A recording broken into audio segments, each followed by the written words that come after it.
So welcome everybody. Thank you for joining us tonight. I'm Andrea Miller. I'm founding board member of Center for Common Ground. And I am coming to you tonight, not from where I normally am in Central Virginia, but I am here in Selma, Alabama, where tomorrow I will get a chance to meet our Alabama Democracy Center leaders, Doug Bonner, E.C. Rents, and Collins Petaway III. I will get an opportunity to meet them in person, and then I will be joining them along with Josie and her mom and Roxanne with the events for this special Jubilee. So originally we were going to come down in the RVG, our RV. However, someone stole the catalytic converter and they're just not to be had. So unfortunately, we had to simply fly down and drive. But it did give me an opportunity to meet the Atlanta NAACP, that entire team. And it will be a really, really special meeting of team unity. So what I'm going to do now is give you an update on what we're doing. And Gabe's here, so I will let him report on phone banking. The Texas primary was on March 1st. There were no surprises in the statewide offices. Since the Texas primary is done, we have 3 upcoming primaries. We have North Carolina on May 17th, Alabama and Georgia on May 24th. Currently, we are distributing Alabama addresses. We are finalizing or may have finalized the North Carolina script. And we also now have all the Georgia addresses ready to be uploaded.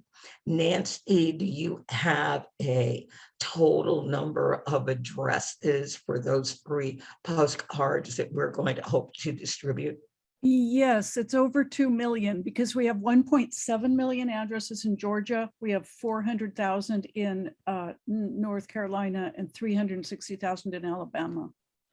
They'll be writing them from now all the way till the last ones would be sent May 12th for Alabama. And in the primary, we are only doing Black voters because the language will all be English. When the general comes around, especially for Arizona, Texas, and Florida, there will be a language component where we will also be doing Spanish language postcards. Gabe, do you want to give the update on phone banking? Yeah, well, the update is that we're done with Texas for now. That was a couple days ago, as probably most of you know. And I just became a co-host. Great. Yep. And we're basically just waiting for early voting locations to become available from any of the 3 states that we're gonna do. And as soon as that becomes available, we're gonna launch the phone banks. So I'm not actually sure which state we think is going to give us those first, Alabama, North Carolina, Georgia. But that will probably determine which we go into. North Carolina should be first. Number one, they actually have a legal mandate as to when they have to publish all early voting locations statewide. So they will probably be first. Also, their election is a week before. Georgia may come out piecemeal. North Carolina comes out piecemeal. There will be some counties that may be very early. And then in North Carolina, there is a drop dead date. If you do not tell us your early voting locations, then we, the state of North Carolina, we will tell you what your early voting locations are. So that's how North Carolina has always handled it. Georgia isn't quite as firm with their counties. Normally, the larger counties come out first, and then some of the rural counties sort of straggle in a little bit later. So we are really going to be working predominantly in the larger counties for the primary. Our ultimate goal and why we are working primaries in the first place is that we really want to improve voter turnout in primaries, because what we've seen is 75, and in some cases all the way up to 85% of voters who vote in the primary vote in the general. And that goes across all voter history statistics. So whether they're 0 of 3, 1 of 3, or 3 of 3, if we can get them to vote in the primary, we've got a very, very good shot of getting them to vote in the general. And Dave just put a note in the chat. We made 18,000 calls into Texas. So again, remember, folks, this is for a primary election. This is the very first year when we have actually engaged in GOTV in a big way for primaries. So I know that when it comes to the general, these numbers are going to triple, if not quadruple, but this is a very, very, very good start. So let's see. Josie, what's next? Because I am not looking at the run of show.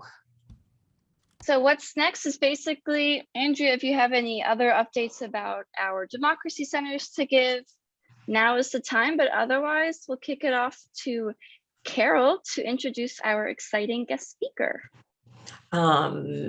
Well, like I said, otherwise I'm going to meet Doug Eastkey and Collins tomorrow. We don't have any other special, well, one more special announcement about the Democracy Center leaders. What is happening with our Democracy Center leaders that is so great is they're beginning to reach out to each other, and they are really starting to work together as a group. One more special election. There is a special election in South Carolina on March 31st, I believe. It will be for a state Senate seat where the senator died.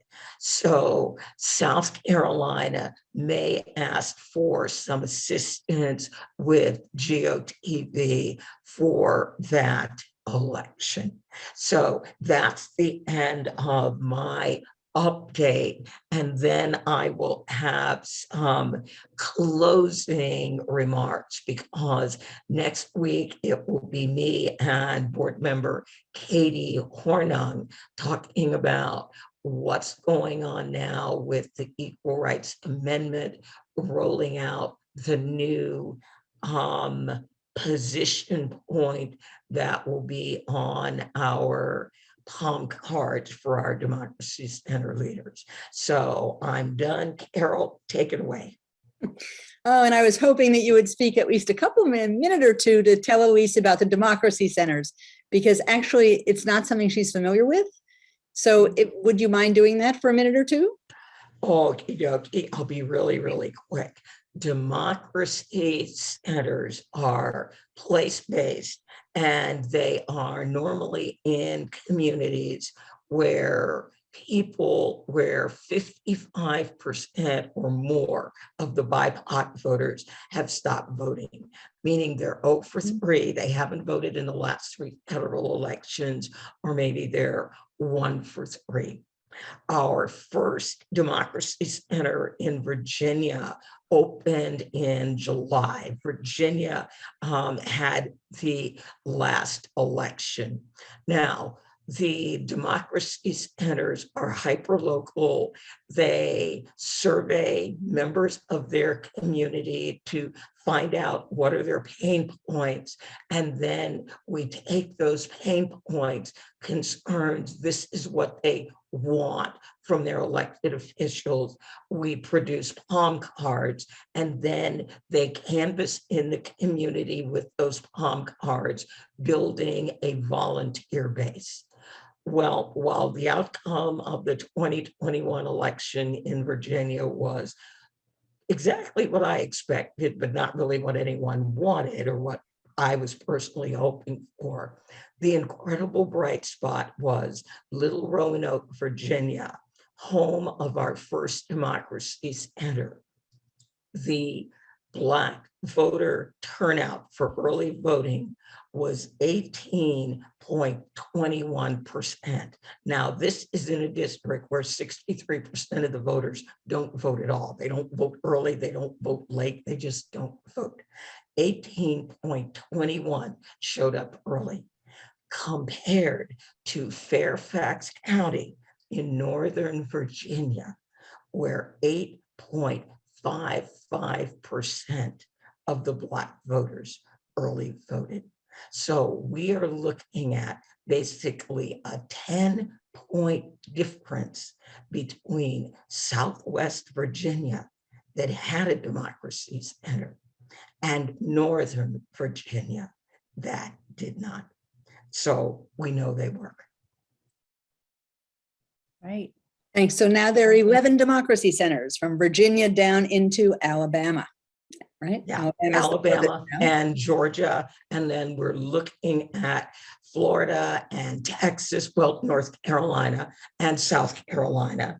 And so we've got some a line on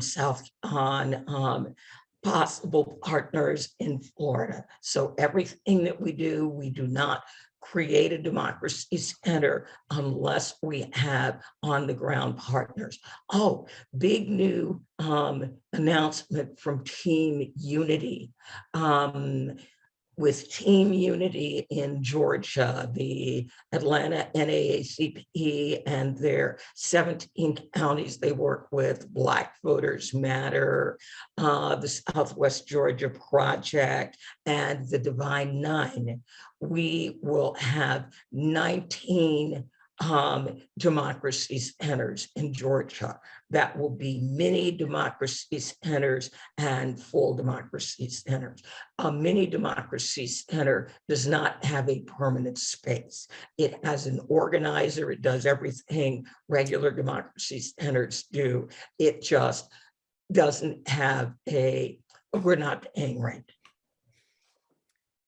Thank you. I just find that just so impressive. And while Center for Common Ground is not all that active in Connecticut, we did just elect our first Muslim woman, second Muslim to be elected into the legislature. First Muslim woman, she's in the House, and there is a Muslim American pulmonologist who was elected into the Senate. Their districts will overlap by a little bit, but it's up in the Hartford area. It was really poor turnout, 8.7%. But very glad that the people who came out voted for diversity. Fantastic. And she's a phenomenal candidate. So, yeah. All right, Alyse. It is so nice to have you on the call. And I am just as honored as can be to call you a friend, as I've said before. So for those who are unaware of Alyse, Alyse is this amazing woman who ran for the one congressional seat that Alaska has, ran in the last cycle, didn't win. It is now running locally, but some of the things that Alyse has told me, I think are phenomenally interesting. You can tell me if I get these numbers wrong, like why do we care about Alaska? We care about Alaska because I think it's 40% of Alaskans identify as being mixed race, I think is what you had said to me. You can correct my numbers. I think I'm pretty close. 110 different languages or more are spoken in Anchorage. And there's always sort of been this question, and we'll ask you about it, that Alaskans tend to vote for gas and oil. And why do they vote for that? It's because they all get a check from the oil and gas industry. And when they register to get the check, they are registered to vote. So how do they get voter registration up? They give them money. Anyway, I'm not going to go on. Alyse, I really want you to talk a bit about Alaska. Why do those of us in the lower 48 want to know more about Alaska? And then we'll ask you questions afterwards. Thank you so much for being here. Oh, and I want to add one thing. And Alyse, what can we learn from Alaska? Thank you, Andrea, and thank you so much, Carol. It's been such a wonderful honor to have your support and to learn from you all along. I am firstly wanting for us to focus for just a minute in silent centering around what's going on around us in the world, because I think it really is fuel for why we're here today. We all care deeply about human beings being respected and being able to believe what they want to believe and vote in ways that we know would respect their own beliefs and sense of freedom.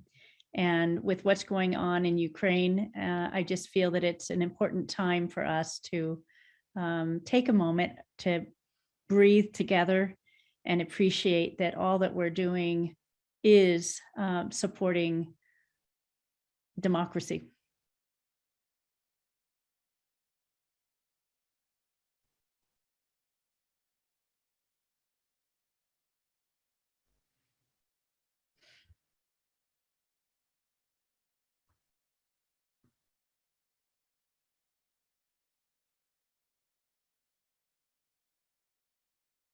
I think about the children. I think about the young parents. I think about the young soldiers on both sides, the brand new soldiers in Ukraine who popped in. I think about Zelensky, a young man who's also a father.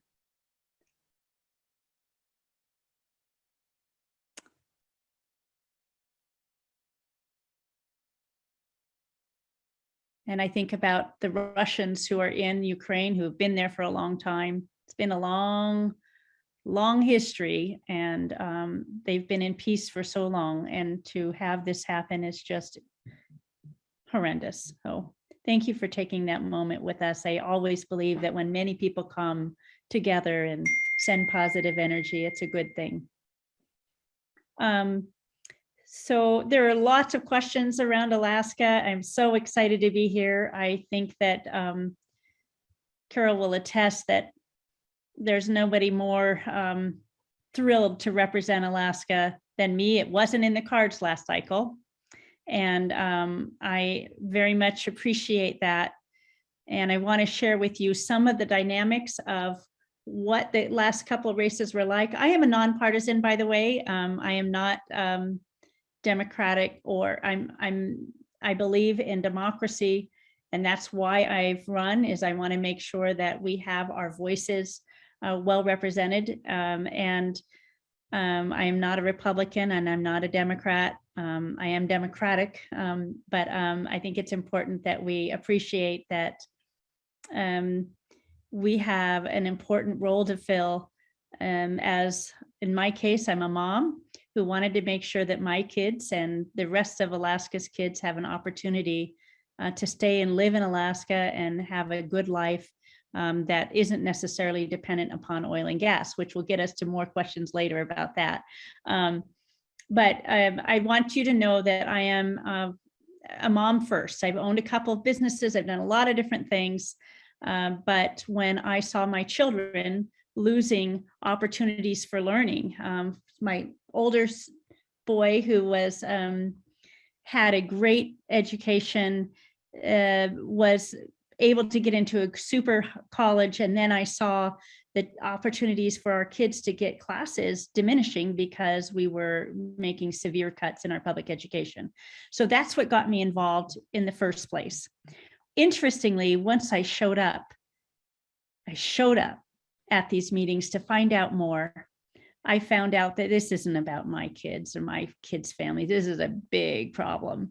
We have entire groups of children who are not getting, I was able to tear apart the data and see who is showing up to school ready to learn, for example. And I found out that young families are not getting what the supports that they need so that the children are ready even to read. And in fact, we have 69% of our kids in Alaska 1 or 2 years behind when they show up at 5 years old in kindergarten, 69%. So I decided that the issue is not around the school board. It's really around how much money the school boards are being given.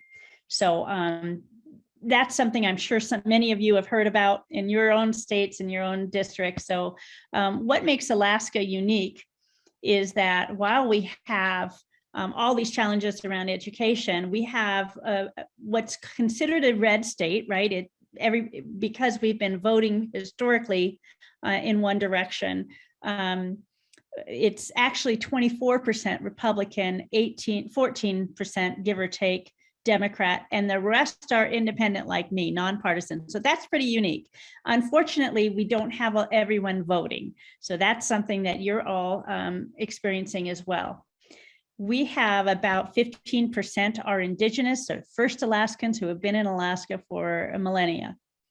And they are living, many of them in rural Alaska. So it's very different than where folks are in Anchorage. And yes, we have 110 languages there, but in these other communities, they are indigenous languages, and many of their elders don't speak English.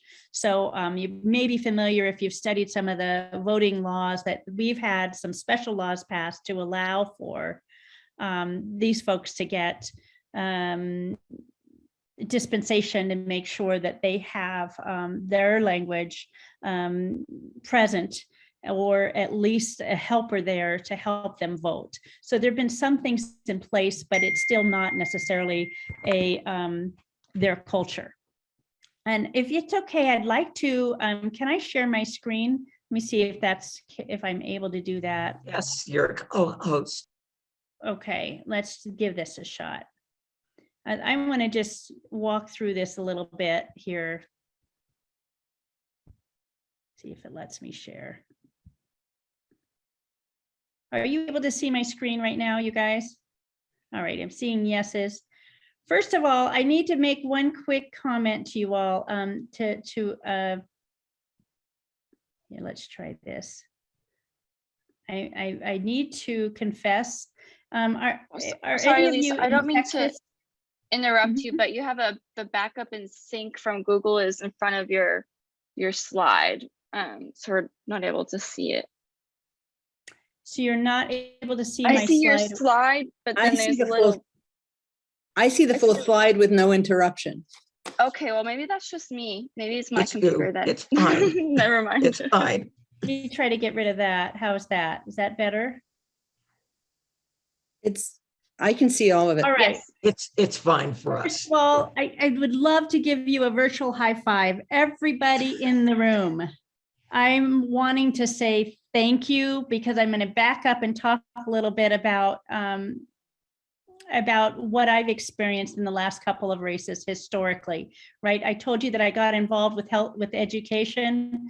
I started the biggest group Alaska's ever seen to rally around education. So we did all sorts of things there.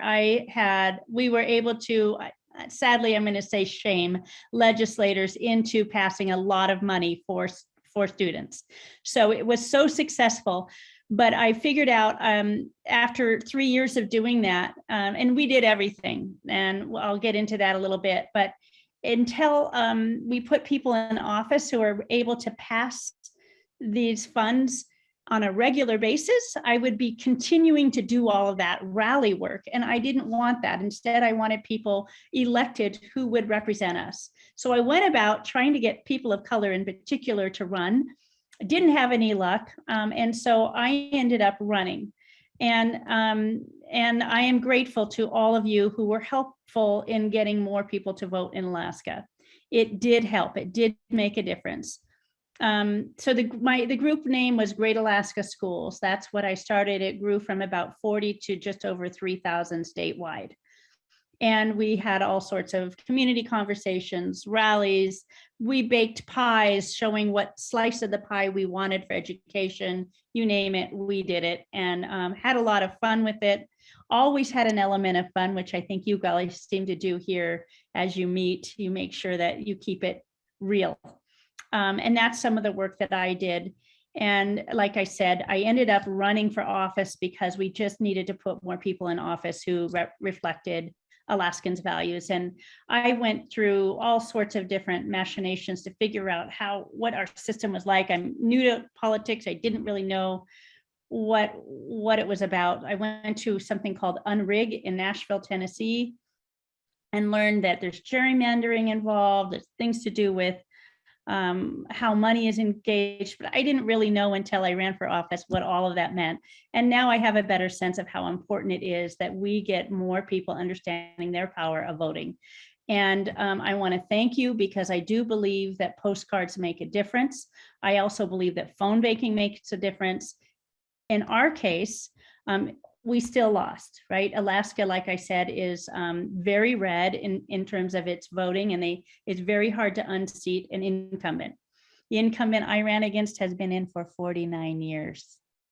He's the only one representing Alaska, and Alaska is twice the size of Texas and a little bit more. So that gives you this sense of how big that district was, twice the size of Texas and more, one district. And so it's important to do as much as you can to help engage voters. And in the case of a pandemic and running, it's very difficult, but we did well. We were very engaging, and you can see that we received quite a few votes. We did everything. I am all about grassroots. It really does take person-to-person conversations. And this particular is a fixed photo here is of a coffee shop.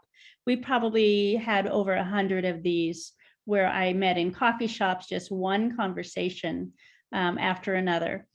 And we intend to be engaging much more in this way now that we know as long as you are vaccinated, it's a safe opportunity for us again. We also did something different given the pandemic and our need to help families appreciate that we need to help one another.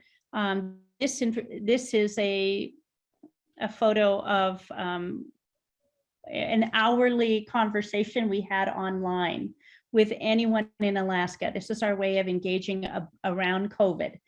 We must have had over 20 conversations with epidemiologists, psychologists, educators, just to help the family appreciate in this moving world, right, where the rules were always changing, what was right for Alaska, what could you do for your neighbor, how can we still work at home and help the children, all those things. And I'm imagining that you all have done things like that as well. But this is something that helped Alaskans stay connected. And instead of listening to Dr. Fauci, we were able to listen to our own local people, which we could get into at questions and answers. It really does matter to Alaskans to see faces that we know are Alaskan.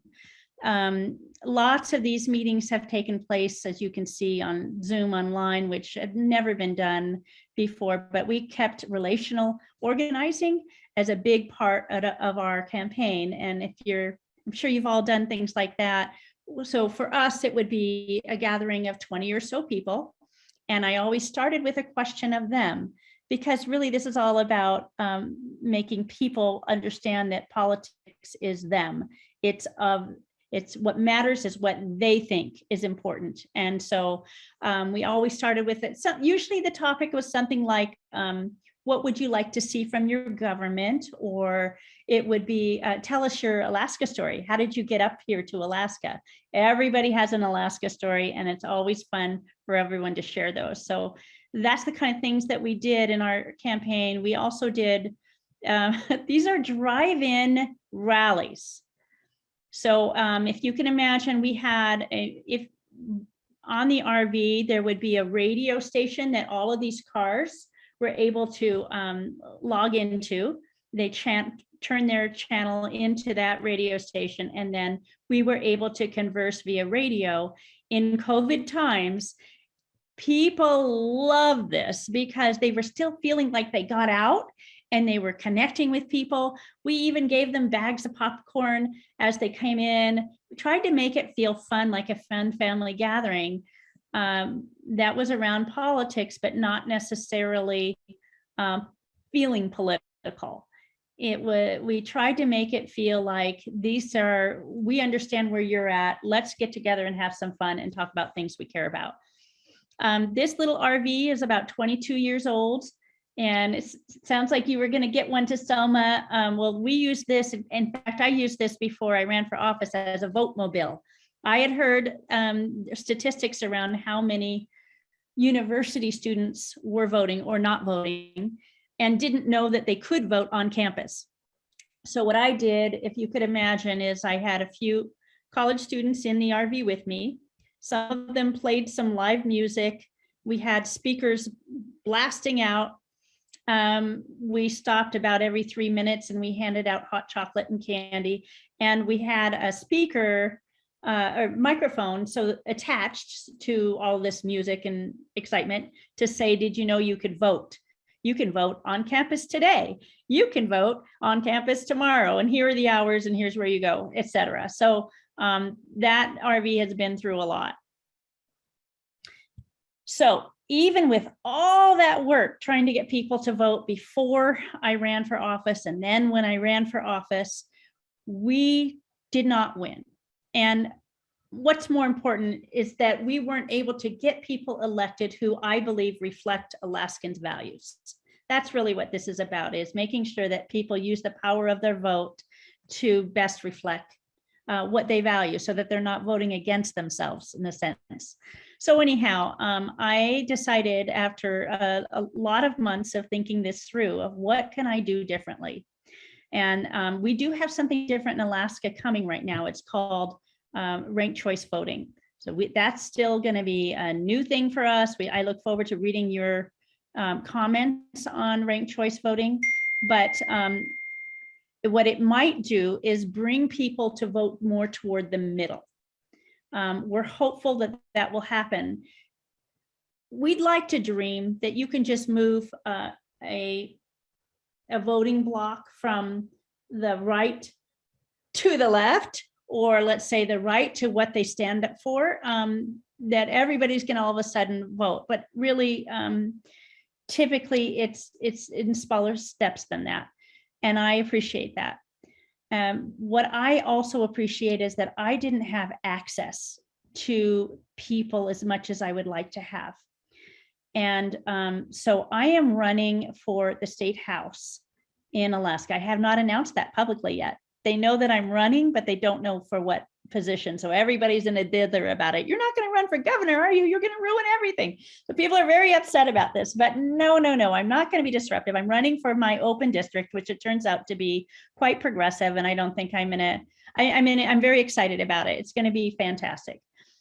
But I will announce that in about probably a week or two, because right now, this is a little side story, but it might explain why I'm freezing. If you can't see, I'm connected to my phone for Wi-Fi because I'm moving my daughter from the East Coast to the West Coast. So today, as I speak to you, I am in Amarillo, Texas.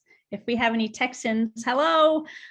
I have been in Kentucky today. I have been in Tennessee today, and I've been in Oklahoma.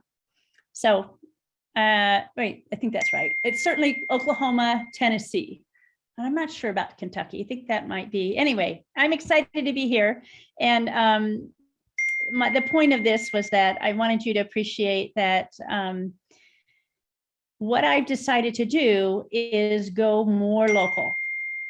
Get myself into the opportunity where I can get these face-to-face conversations that we know are so important, that will galvanize, and I'm using that word intentionally, voters to appreciate that their vote does give them power because of all of the ways I'm going to be interfacing with voters this time. More than what I did last cycle, because when you're trying to run in a huge state, you're restricted, right? Mostly the things were online. But because of COVID, I'm still doing some things online presently. And the new things are, here on the left, you can see what's cooking with Alyse Galvin. And truly, it is a cooking show. And the idea is to approach people who are not seeking information. There are many people in Alaska, we found out through research, 80% of Alaskans get their news from social media, and they spend a lot of time flipping through videos.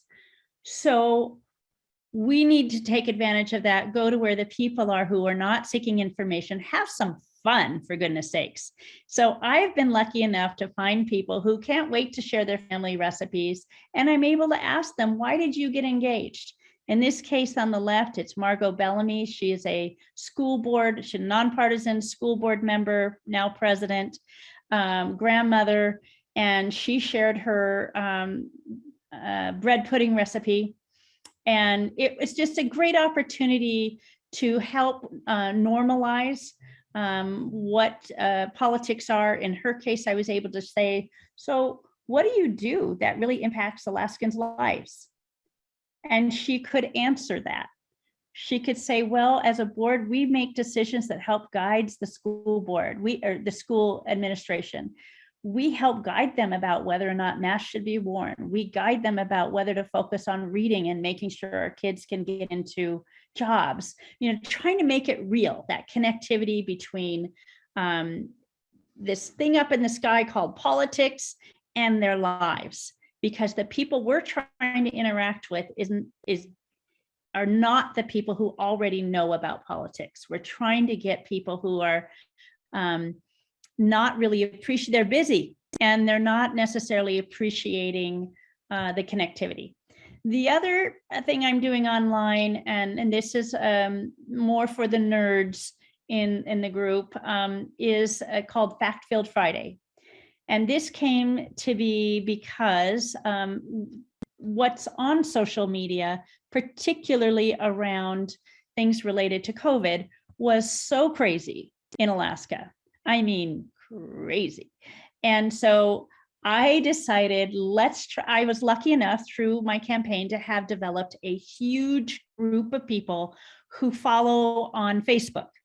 So I'm utilizing that, and with very little money, I'm able to get a lot of people looking at these videos.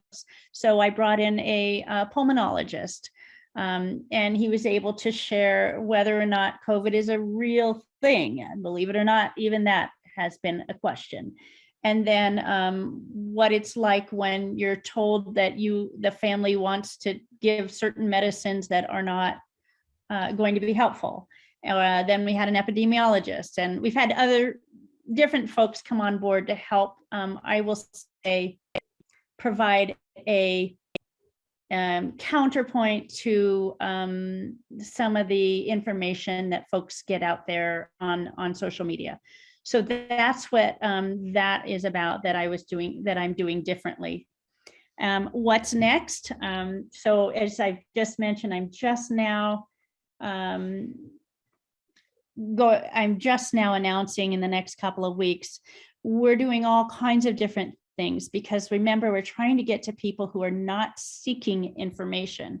So, but we know they collect, they gather places. And in our place, Alaska has the highest per capita drive-through coffee stands.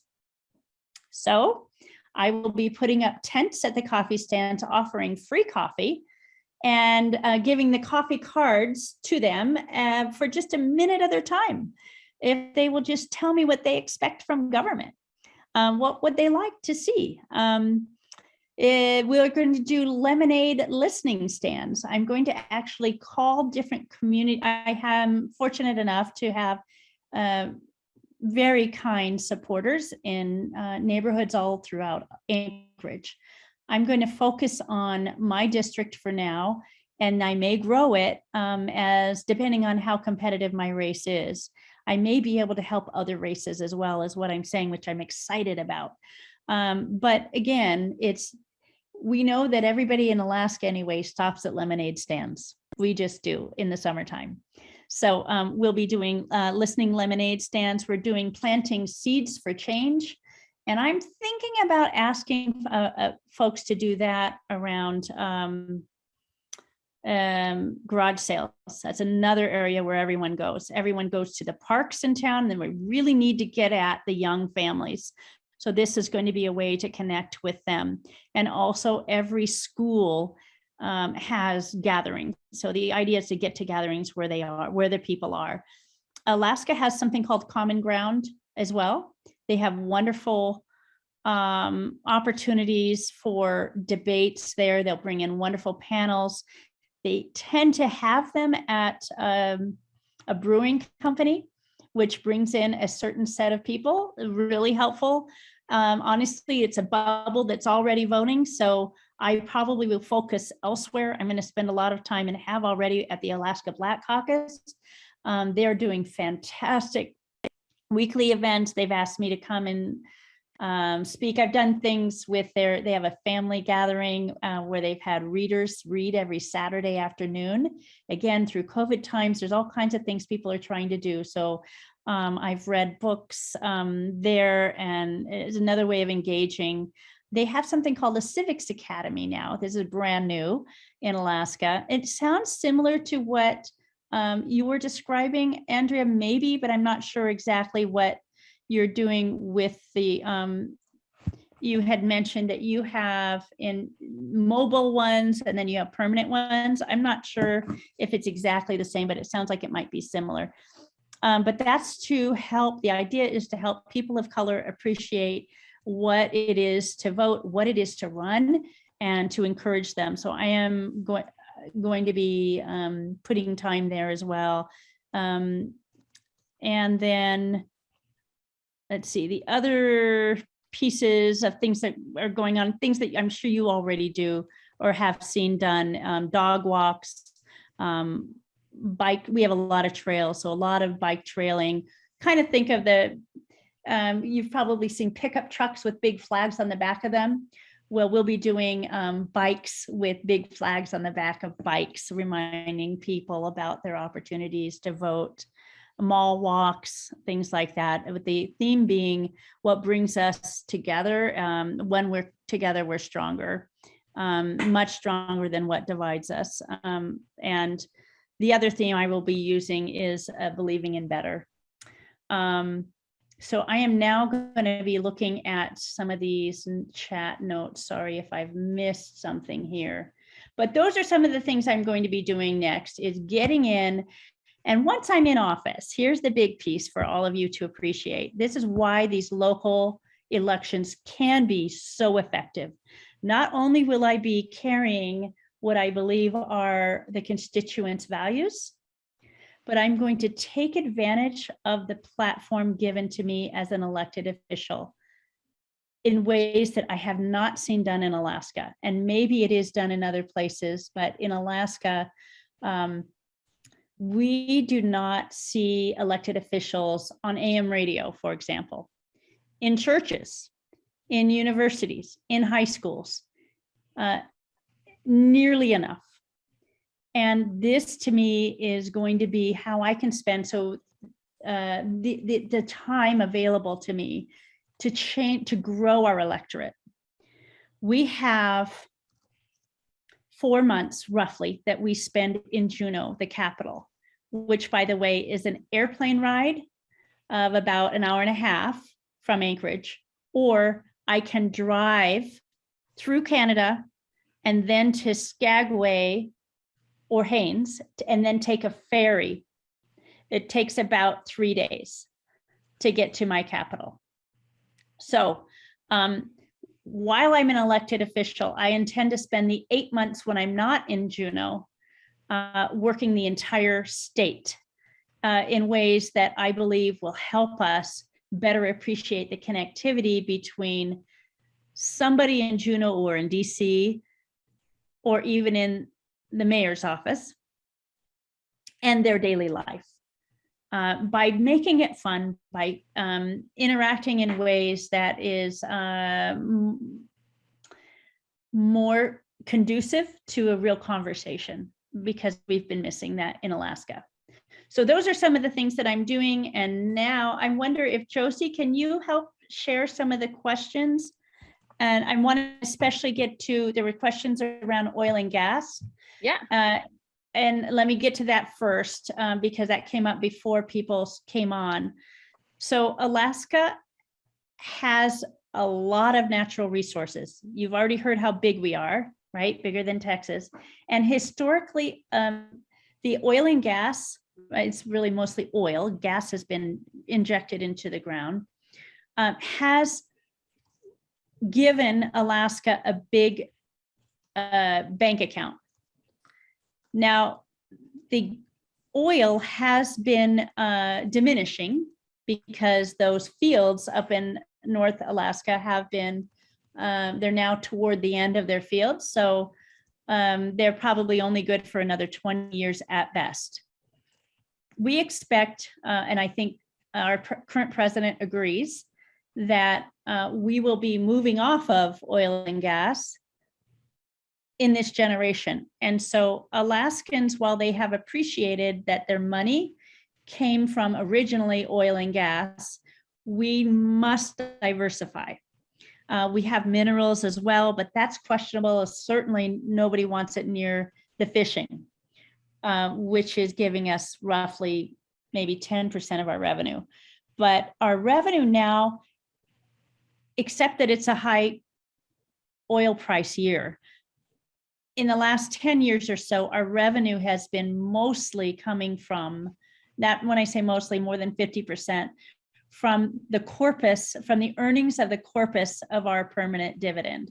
So we've collected in a bank account a whole bunch of money and then invested it in ways like anybody would, lots of different properties and different organizations. I understand that even in Russia, but we're going to divest out of that, I've heard. But anyhow, so many different ways, and it's been successful. And so we are able to take a percentage of that earning and pay for government more or less, not all the way. There is a gap. So we're working on new ways of revenue, but that may help you to appreciate why Alaskans, something like 2/3 as of 5 years ago, 2/3 of Alaskans were either directly employed by oil and gas or had a business or worked in a business that received oil and gas money enough to keep them afloat. And so that's why that Alaska has been protective of oil and gas. My husband has been in oil and gas, full disclosure, in a new smaller company that has, I think, 3 employees. So it's not an unusual thing for a progressive to have oil and gas in their family, but still know that it is time to change and move on. Did that answer that question, Carol? Yeah, that was, I think it was very helpful. I will ask you, because I just asked Jody, Alyse, go ahead and stop screen sharing. Doing that, thank you. It's On okay. it. Thank you there. And now I'll turn it back over to Josie, who's got the rest of the questions. Thanks. Great, thank you. Thank you again. This was great. I think who knew that we could learn so much from Alaska in terms of engaging our community, getting out the vote, and like you said, talking to the people who aren't already looking for information. I think that's a key thing for us all to think about. I know our democracy centers are thinking about that, and this was great. I'm very excited to share these ideas with folks and to see what our democracy centers might take from this. So some questions I got, I'm trying to think. One question was kind of related to oil, so maybe I'll stick to that. Comes from Roger, which is, how is Alaska with renewables, and what about EV impacts? Thank you. Alaska is the only Arctic state in the nation. So we're the first to experience climate change first. Because of how difficult it is to get energy to rural Alaska, there have been some projects that are really unique to the nation and have served as good examples of how to create microgrids that are tapping into wind and solar, for example. We have a whole island like Kodiak is 99.6% renewable. We have Igigik, which is on hydro. We have a lot of examples, but it's not nearly as much as it needs to be when we have people still paying $16 a gallon for diesel so that they can run their boat out to get their fish, which is their only protein of the year, for example. There's a real concern that we are not getting low cost energy enough because it requires a big investment to get that. We're hopeful that some of the Biden Build Back Better will be inclusive. Most of the communities are warmly receiving it and would like to. They all thought they were going to be able to tap into the oil and gas from the North Slope, and that has not proven to be true. We pay the same amount as you all do for your gas, if not more. And in rural Alaska, it's far more. So we have a big need. We also have something called Cold Climate Housing Research Center in Fairbanks. If this topic interests you, look them up. Cold Climate Housing Research Center, CCHC. They in Fairbanks, and they have really unique work going on, not only using renewable energy, but also designing homes that reflect the community, given whatever indigenous history it has. And so there's some really interesting home designs. We have the most microgrids per capita in the nation also. So there's a lot of stuff going on, but not enough. I hope that answers your question. Really cool. I know we don't have that much time, but I think something that would be important for us to hear a little bit more about was, before everybody got on the call, you mentioned that there are 129 different federally recognized indigenous tribes in Alaska. Right. And I was wondering if you could speak a bit more about that and what it means for understanding how to engage all these different communities that live in your state around voting. Yeah, I'm really glad you asked that. So I'm going to start with what I'm going to do, and that may be helpful for you to appreciate what you might do if you were going to be working with a whole bunch of different languages. So in my case, in Anchorage, not as many languages right there, but we do have issues that are important, that are very local. And so I've already written it, and I'm just trying to distill it down, a survey that is about what I know they are caring about right now that's happening. Like the Midtown Mall has a problem with homelessness, and we've got issues around addiction centers. We don't have enough of that. We have trails right in, and we have parks. And so I'm developing this survey that I'm going to be asking our phone banks to do that's really more related to what I know they care about, that's very, very local.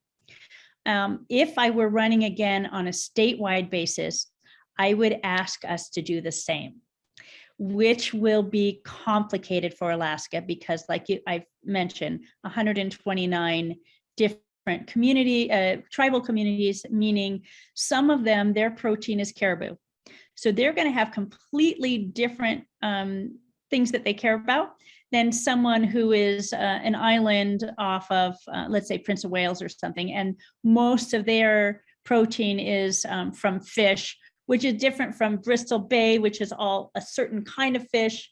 And so you really need to be, to understand the area, I think, if you're going to, especially for the non-information seeking, if we come up with some buzzwords that we know they care about, and this is really, I think, on us. If we're going to make democracy work, then we need to find out a reason for them to use their powerful voice. And so that is what I intend to do within my community.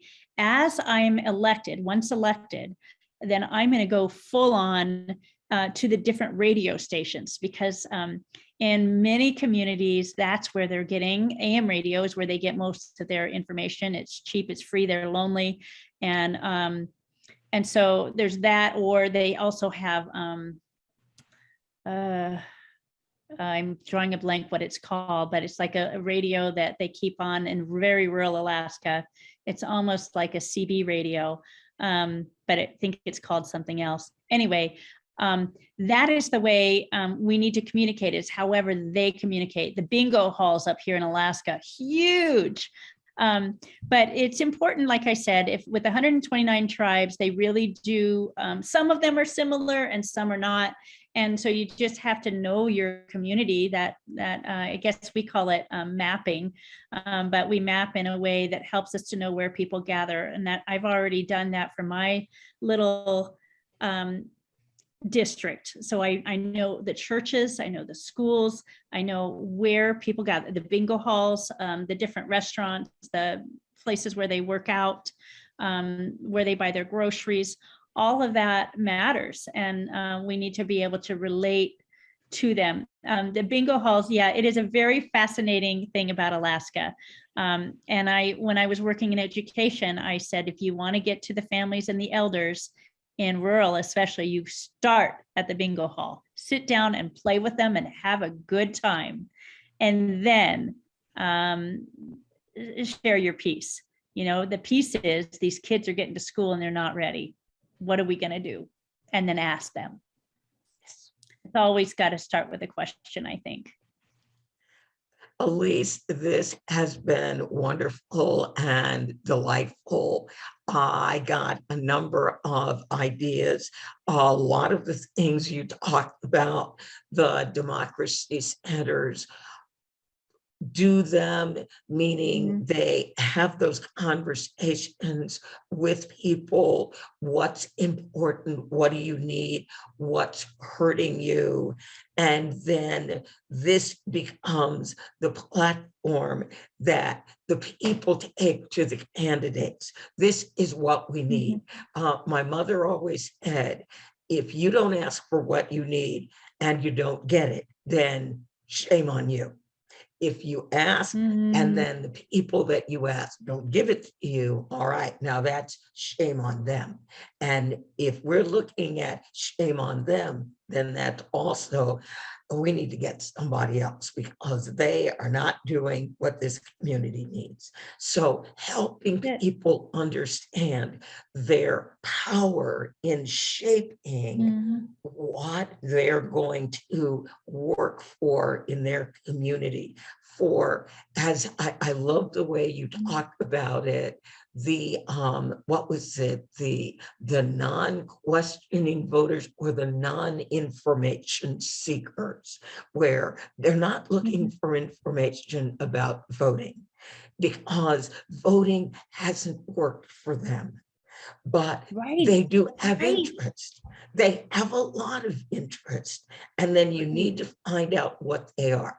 One of the other things that we're doing that's unique, I think, is we are offering a series of training courses.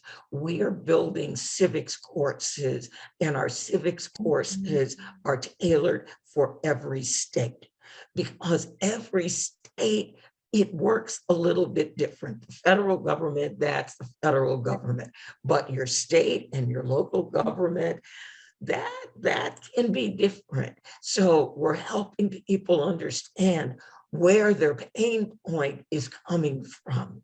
That in many instances, it is not your US senator who has anything to do with the sewage in your backyard. That's your county council members. That is not your US senator. There's nothing they can do. So thank you so Andrea, very I've much. always wanted to, oh, thank you. And I've always dreamt about making an app.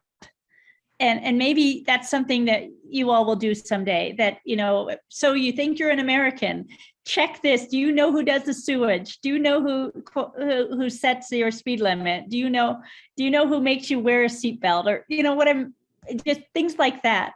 Because I think that would be fascinating to have people kind of question themselves and see how American they are, if they understand their system.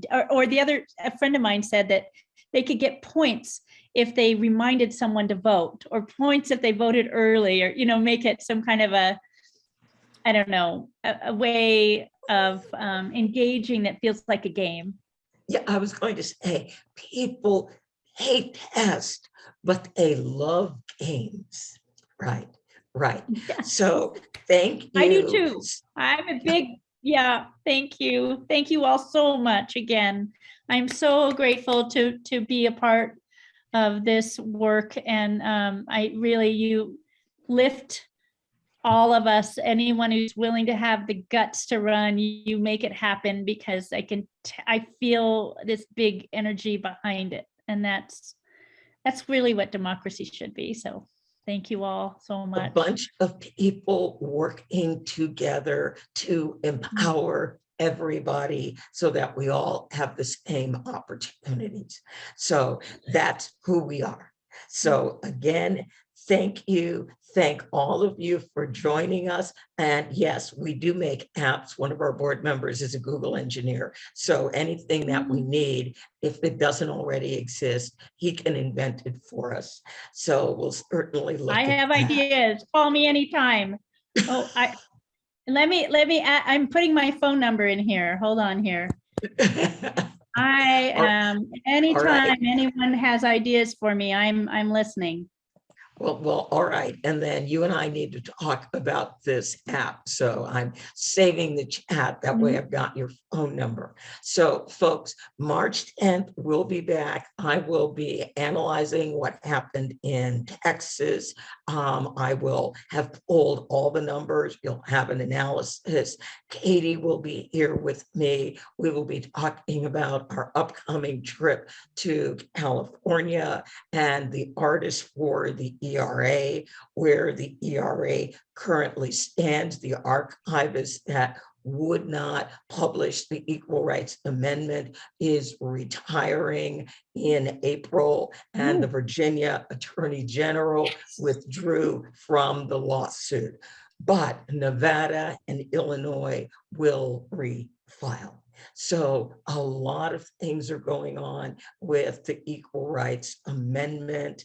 And then, yes, I will be in California on the 17th. So all of you who are in Northern California, San Francisco, Oakland Bay area, I hope to see you then, and look for an email telling you how you can share the Selma Jubilee. I will be meeting with Collins tomorrow, and he will be giving us all that information.